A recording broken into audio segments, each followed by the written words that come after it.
A Coast Guard helicopter hovers over a 39-foot sailboat, 190 miles south of Panama City. The pilot radios down, "We can come get you right now, but you have to leave the vessel." Michael Barlow has 60 seconds to decide: his $80,000 boat or his life. He picks life. 3 weeks later, his abandoned sailboat washes up in Pensacola, sticker orange, tangled in the mangroves, and a question nobody wants to answer loud. Walking away may have been the rational financial move. Why it's cheaper to abandon your sailboat than keep it legal? If the math for every middle-class sailor now says, just leave it, what kind of system is that, and who built it on purpose? 3 hulls, 3 names, 3 stories that repeat themselves up and down the Florida coast. Michael Barlow's decision in the Gulf to leave the Catherine or risk his life did not end with the rescue. 3 weeks after the Coast Guard lifted him out, his 39-foot sailboat washed ashore in Pensacola. The hull was battered, sails torn, the orange remove sticker already curling in the sun. By then, the vessel was no longer his problem, or anyone's in particular. It was just another ghost ship waiting for the state's removal crew. Barlow's name is not the only one in the files. In Nantucket and Provincetown, Cody Fenstermaker's boats, Buenos Aires and Lightfoot, left their own trail of paperwork and unanswered calls. Between July and December 2024, local harbor authorities logged over 60 official contacts, emails, phone calls, certified letters, all demanding action. The owner never showed. One hull was towed to a junkyard, the other cut loose by city contractors and left to drift until it grounded on a sandbar near Truro. The public record is a stack of warnings and a final invoice for municipal removal. The system, by then, had already priced in the loss. Further south, the Tipsy Gypsia, a 45-foot Catalina left on a Sarasota sandbar, offers a Florida variant. The Florida Fish and Wildlife Conservation Commission docket lists the date of discovery, January 7, 2024, and the owner's name, J.M. Alvarado. Registration fees had lapsed for years.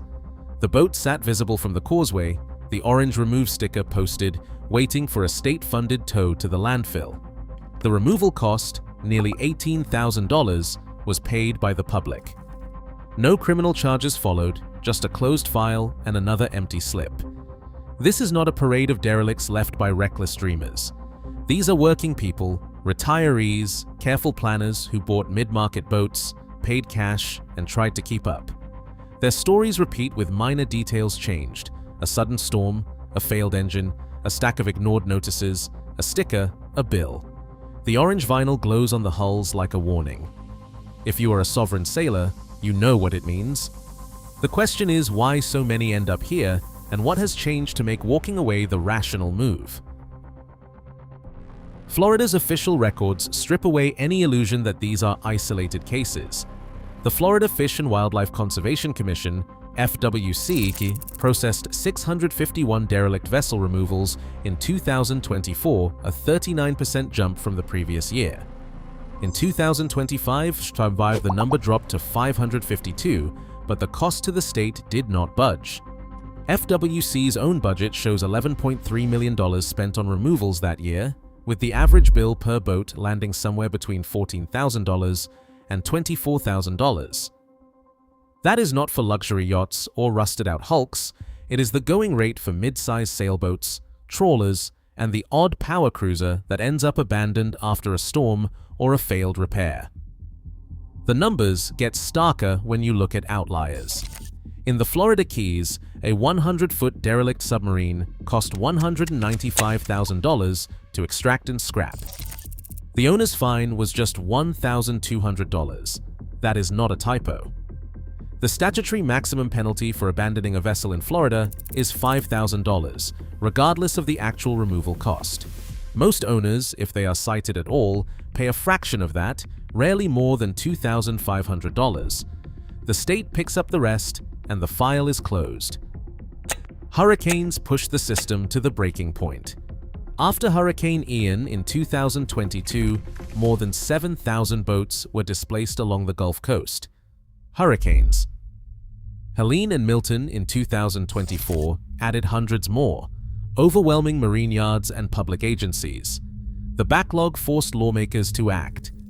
In July 2025, a new law gave FWC the power to remove any vessel deemed a public hazard without waiting for owner consent.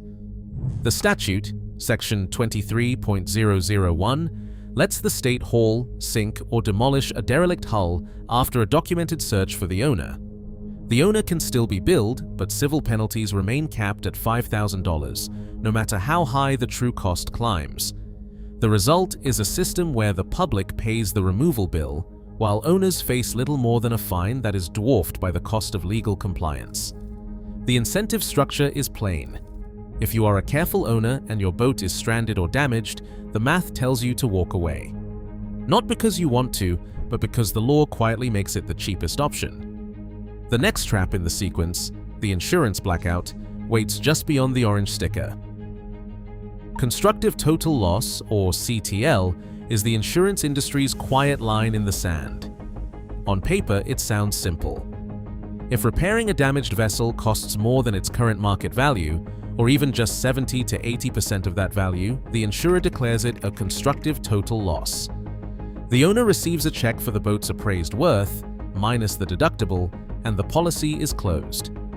In Florida, that threshold is hardwired into nearly every marine policy. The moment a surveyor's estimate crosses that 70 to 80% mark, the hull is flagged.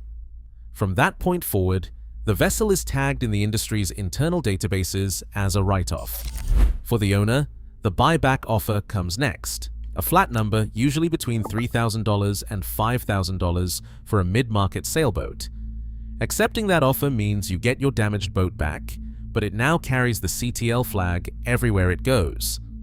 The insurance paperwork asks whether this vessel has ever been declared a constructive total loss. Answer yes, and almost every insurer in Florida will reject your application outright or quote a premium that is higher than most annual marina fees. Some marinas and haul-out yards will refuse to accept CTL-flagged vessels at all, citing risk to their own insurance coverage. There is no formal salvage title system in Florida. Unlike cars, where a rebuilt or salvage title can be cleared through inspection, a CTL designation for a boat is nearly impossible to erase. The industry's internal records and shared underwriting databases hold on to that label. Even if you invest in repairs, survey the hull, and bring it back to specification, the blacklist follows. That's the buyback loop, a one-way ticket from insurable asset to permanent pariah with no easy way back. For a careful owner facing a storm-damaged hull and a $5,000 buyback, the path narrows fast. The trap is set well before the first orange sticker ever hits the fiberglass. The Grand Bank's owner had done everything right. He kept up with surveys, paid for a reputable yard, and carried full coverage on his 42-foot trawler. Then came Hurricane Ian. The hull was breached, the engine room flooded, and the adjuster's estimate landed at 78% of market value. That number triggered the constructive total loss clause. The insurer wrote a check for $5,000, the salvage buyback. Then they closed the file. The owner was left holding a vessel that, on paper, still floated, but now carried a permanent CTL flag. The consequences were immediate. The insurance renewal application arrived with a single question. Has this vessel ever been declared a constructive total loss? One honest answer, and the underwriter's reply came back in less than a day. No coverage available, not at any price. The owner tried other carriers. Each one pulled the same record, found the CTL, and declined. When he called his marina to renew the slip, the manager hesitated. A memo from their own insurer now listed CTL flagged boats as an unacceptable risk. "We're sorry, but we can't accommodate vessels with a total loss history," the letter read. The owner's only options were to sell at a steep loss or pay out of pocket for haul-out and storage, with no prospect of legal dockage or insurance. This is not a story about a single unlucky boat. The Grand Bank's precedent is now industry standard. In Florida, once a vessel gets the CTL mark, it is functionally excluded from the entire market. No insurance, no marina, no way back to legal status. Owners who fall into this category find themselves locked out, not for neglect, but for following the process to the letter. The system quietly ensures that one bad storm or a single high estimate can end a decades-long boating life in a matter of weeks. For careful middle-class owners, the message is clear. After constructive total loss, there is nowhere left to go.